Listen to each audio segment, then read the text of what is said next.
Hello friend, मैं गौरव शर्मा और आज हम पढ़ेंगे 12th क्लास केमिस्ट्री का 4th चैप्टर रासायनिक बलगति। रासायनिक बलगति होती क्या है? देखिए, रासायनिक बलगति में हम अभिक्रिया की दर के बारे में पढ़ते हैं।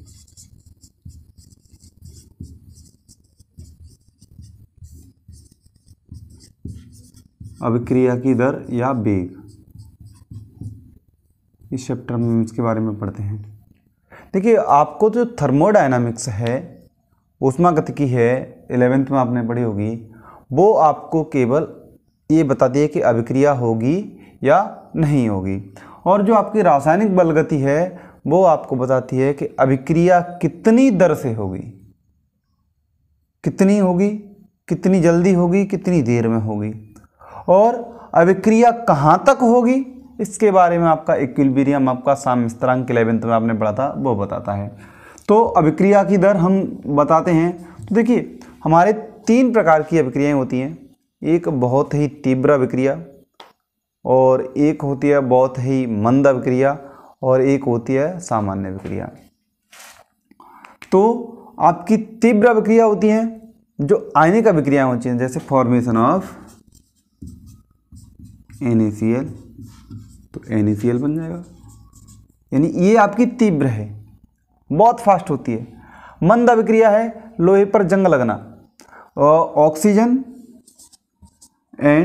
ऑक्सीजन और H2 से वाटर का फॉर्मेशन होना, ये आपकी बहुत ही ज़्यादा मंद, बहुत ही लो स्पीड की अभिक्रिया है। तो रासायनिक बलगति के अंदर ना तो हम तीव्र अभिक्रियाओं के बारे में पढ़ते हैं और ना ही हम मंद अभिक्रियाओं के बारे में पढ़ते हैं। इसके बारे में हम पढ़ते हैं जो मध्यम गति की अभिक्रियाएं होती हैं, उनके बारे में पढ़ते हैं। तो जिन अभिक्रियाओं की गति ना तो ज़्यादा अधिक और ना ही ज़्यादा कम होती है, उन अभिक्रियाओं के बारे में, उनकी दर के बारे में हम इस चैप्टर में पढ़ते हैं। तो देखिए, अभिक्रिया की दर क्या होती है? अभिक्रिया की दर निकालते कैसे हैं, वेग कैसे निकालते हैं, आपने पढ़ा होगा। वेग मैथ में आपका एक फॉर्मूला होता है, शायद आपका 6th 7th 8th क्लास में। तो वेग बराबर क्या होता है? वेग बराबर होता है दूरी बट्टे समय, दूरी यानी विस्थापन बट्टे समय, ये आपका वेग का फॉर्मूला होता है। अब आपको निकालना है अभिक्रिया का वेग। तो अभिक्रिया का वेग निकालने के लिए क्या करना होगा आपको? जब अभिक्रिया का वेग निकालना होगा तो किसी अभिकारक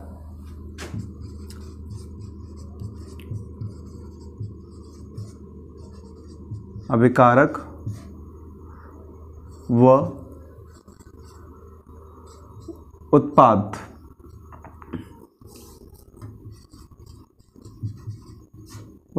की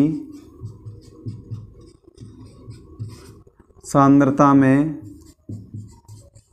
जो परिवर्तन होगा उसको क्या कहेंगे? अभिक्रिया का वेग। यानी जब किसी अभिक्रिया की सांद्रता में परिवर्तन होता है तो उसको कहते हैं अभिक्रिया का वेग। अब देखिए, अभिकारक, आपका कोई एक रिएक्शन लेते हैं तो इससे आपको पता चल जाएगा। कोई हमने एक रिएक्शन ली कि आपकी कोई रिएक्शन, आपको कोई एक R रिएक्टेंट है और इससे आपका एक प्रोडक्ट P आपको फॉर्म हो रहा है ना। तो देखिए, जब R कन्वर्ट हो रहा होगा आपका P में, तो R की सांद्रता में कमी हो रही होगी, तो अभिक्रिया की दर क्या हो जाएगी? किसी अभिकारक की सांद्रता में कमी, एकांक समय में किसी अभिकारक की सांद्रता में कमी, उसकी दर हो जाएगी। उत्पाद के लिए क्या हो जाएगी? उत्पाद की कॉन्सेंट्रेशन बढ़ रही होगी, तो उत्पाद के लिए क्या हो जाएगा? किसी एकांक समय में उत्पाद की सांद्रता में वृद्धि को अभिक्रिया का वेग कहते हैं। इस तरीके से दिखा सकते हैं। तो देखिए, हमने एक अभिक्रिया ली तो इसके लिए हमने माना T समय, T1। तो देखिए, जिस अभिक्रिया की इसकी जो कॉन्सेंट्रेशन है, इसको हमने मान लिया, इसकी कॉन्सेंट्रेशन यहाँ पर R1 है, इसकी जो कॉन्सेंट्रेशन है वो आपकी यहाँ पर P1 है। अब T2 समय पे क्या होगा? जब कुछ समय अभिक्रिया रिएक्टेंट की कॉन्सेंट्रेशन कम हो जाएगी, प्रोडक्ट की बढ़ जाएगी, तो T2 समय पे क्या हो जाएगा? T2 समय पे इसकी जो कॉन्सेंट्रेशन है वो हो जाएगी आपकी R2, और इसकी जो कॉन्सेंट्रेशन है वो हो जाएगी आपकी P2। अब जो दोनों का रिजल्टेंट कितना रिएक्टेंट प्रोडक्ट में चेंज हुआ, तो इसका जो डिफरेंस है हम निकाल सकते हैं, यानी डेल्टा टी हम फाइंड कर लेंगे। तो डेल्टा टी यहाँ से क्या हो जाएगा आपका, डेल्टा टी हो जाएगा T2 माइनस T1, ये हो जाएगा। समय निकल आएगा, कितना समय लगा, इसके लिए भी डेल्टा T2 माइनस T1 हो जाएगा। लेकिन अभिकारक की सांद्रता क्या हो जाएगी, डेल्टा कॉन्सेंट्रेशन यानी दर बराबर क्या हो जाएगा, डेल्टा आर, इसको रिएक्टेंट की कॉन्सेंट्रेशन ले लेंगे तो delta R is equal to R2 की कॉन्सेंट्रेशन माइनस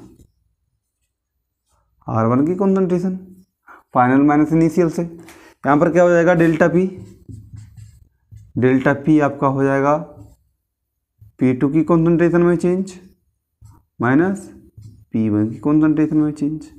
तो ये आपको डेल्टा आर और डेल्टा पी की वैल्यू आप निकाल सकते हो। अब दर बराबर क्या हो जाएगा, तो दर अगर अभिकारक की दे रखी है तो अभिकारक के लिए यहाँ पे दर अभी आपको मालूम था, वेग इक्वल टू क्या हो जाएगा अभिकारक के लिए, तो यहाँ पर हो जाएगा delta are over delta T, ये अभिकारक के लिए दर हो जाएगी। लेकिन जब अभिकारक की कॉन्सेंट्रेशन समय के साथ कम हो रही है, कम हो रहा होगा, कुछ प्रोडक्ट में चेंज हो रहा होगा, रिएक्टेंट कम हो रहा होगा, तो इसके लिए हम लेते हैं माइनस चिन्ह, इसके लिए माइनस लगाते हैं। और जब हम वेग निकालते हैं प्रोडक्ट का, दर निकालते हैं प्रोडक्ट की, तो इसके लिए जो प्रोडक्ट में क्या हो रहा होता है, इंक्रीज हो रहा होता है, तो उसके लिए दर क्या हो जाएगी, आर की कॉन्सेंट्रेशन, और यहाँ पर ऐसे हो जाएगा आपका डेल्टा पी की कॉन्सेंट्रेशन ओवर डेल्टा टी। इस तरीके से ये आपकी पॉजिटिव वैल्यू आएगी, क्योंकि अब उत्पाद की सांद्रता में वृद्धि हो रही है, अभिकारक की सांद्रता में कमी हो रही है, इसलिए यहाँ पर नेगेटिव साइन, यहाँ पर पॉजिटिव साइन। इसके लिए हम एक ग्राफ देखते हैं, ग्राफ से आपको इसके बारे में थोड़ा सा पता चल जाएगा।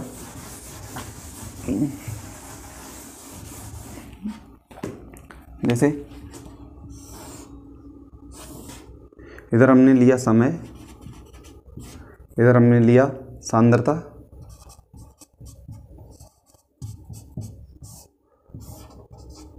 तो देखिए जब सांद्रता आपकी ज़्यादा होगी तो आपका समय कम होगा, यानी अभिकारक R से आपका P में चेंज हो रहा है, तो R की वैल्यू, इसकी कॉन्सेंट्रेशन कब ज़्यादा होगी, तब आपका P फॉर्म नहीं हुआ होगा, यानी T बहुत कम होगा। जब T कम होगा तो आपकी इसकी कॉन्सेंट्रेशन कुछ इस तरीके से होगी। यानी क्या हुआ, अगर हमने इसकी कॉन्सेंट्रेशन को यहाँ पर, हमने इसकी कॉन्सेंट्रेशन को यहाँ पर मान लिया R1 की कॉन्सेंट्रेशन, थोड़ा सा बड़ा बना देते हैं, R1 की कॉन्सेंट्रेशन, और इस पॉइंट पे मैंने मान लिया इसकी कॉन्सेंट्रेशन को R2, तो R2 की कॉन्सेंट्रेशन, इतना जो डिफरेंस आया, ये डिफरेंस क्या हो जाएगा आपका, ये आपका हो जाएगा डेल्टा आर की कॉन्सेंट्रेशन हो जाएगा। अब देखिए समय, देखिए समय क्या हो जाएगा आपका, यहाँ से ही समय आपका यहाँ पर, तो जो समय आपका डेल्टा टी, इसका समय हो जाएगा। तो यानी यहाँ से जो दर आ जाएगी वो क्या आ जाएगी आपकी, दर हो जाएगी आपकी delta R over delta T, negative value आएगी, यानी समय के साथ आपकी कॉन्सेंट्रेशन कम हो रही है। अब ये तो हो गया आपके अभिकारक के लिए।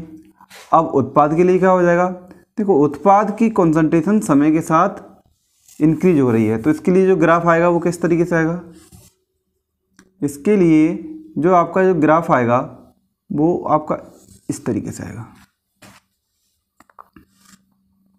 इस तरीके से आएगा, यानी उत्पाद की सांद्रता इसमें बढ़ती है।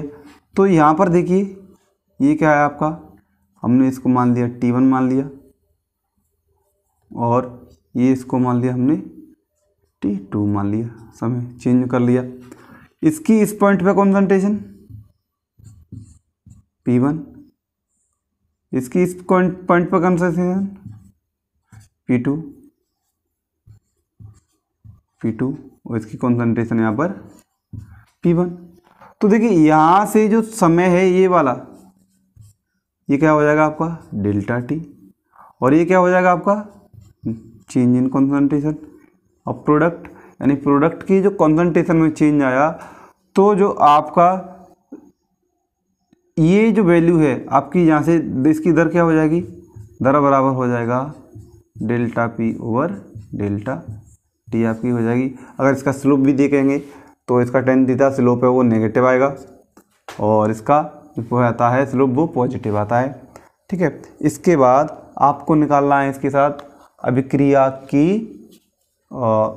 यूनिट, इकाई क्या होती है अभिक्रिया की। इसके बाद वेग बराबर के होता क्या है, पहले वेग बराबर होता है सांद्रता बट्टे समय। सांद्रता यानी या तो अभिकारक की सांद्रता में कमी या उत्पाद की सांद्रता में वृद्धि होती तो सांद्रता ही है। तो इसकी इकाई क्या हो जाएगी, सांद्रता को कैसे रिप्रेजेंट करते हैं, सांद्रता क्या होती है कॉन्सेंट्रेशन, तो mass number of moles upper volume है ना। तो सांद्रता को क्या, सांद्रता अब नंबर ऑफ मोल्स किस में नापते हैं, मोल में। तो सांद्रता की क्या हो जाएगी मोल पर लीटर, समय की सेकंड। तो यहाँ से वेग की जो यूनिट वो क्या हो जाएगी mole litre inverse second inverse आपकी वेग की इकाई हो जाएगी। अगर वीडियो पसंद आया हो तो वीडियो को लाइक करना ना भूलें।